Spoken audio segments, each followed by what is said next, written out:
on some level, the importance of the visit is simply in the fact that it's taking place, that it's happening. The visit of Pope Benedict XVI in the Holy Land is for us Christians very important, historical.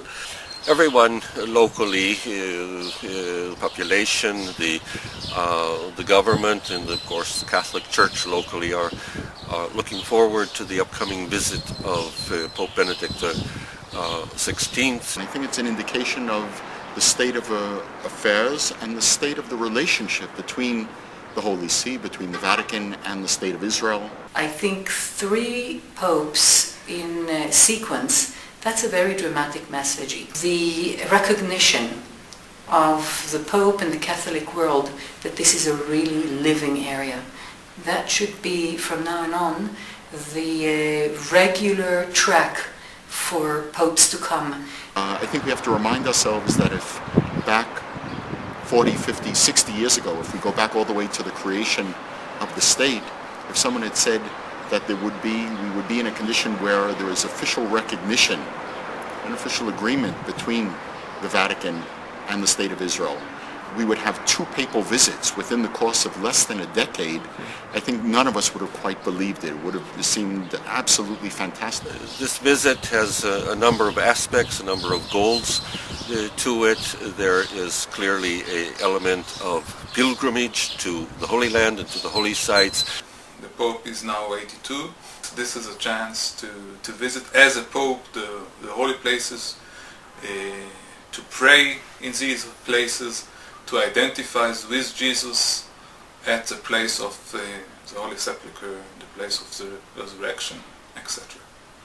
There is an interfaith aspect of the visit in that the Pope will give attention both to relations with Islam and with Judaism. From our own particular perspective, i.e. Catholic-Jewish relations, after the recent episodes, there has been a perception that Catholic-Jewish relations have been through a rough patch. The visit of Pope Benedict will be a golden opportunity for him to affirm what he generally wants to be understood, that he sees himself as a true friend of the Jewish people and of the State of Israel. Well, the important goal of the visit is to try to encourage and to strengthen the local Arab communities.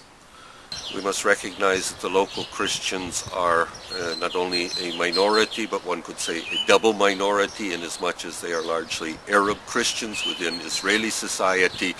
They are a minority as part of the Arab minority, about 20% of the population, and within that minority, Christians are only 8% of the Arab population. They are in a difficult crisis.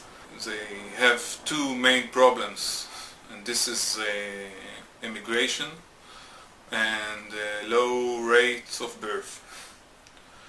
And some of the communities are in danger of disappearance. And clearly it is one of the goals of the Pope to encourage their presence and to strengthen them in every way possible. And for example, if you talk with them, they speak a lot about what is the future of our children here in Israel between the Muslims and the Jewish majority. I think we are one of the main institutions working for many years investigating and researching about the Christians communities in Jerusalem more than any other institutions in Jerusalem and also outside Jerusalem.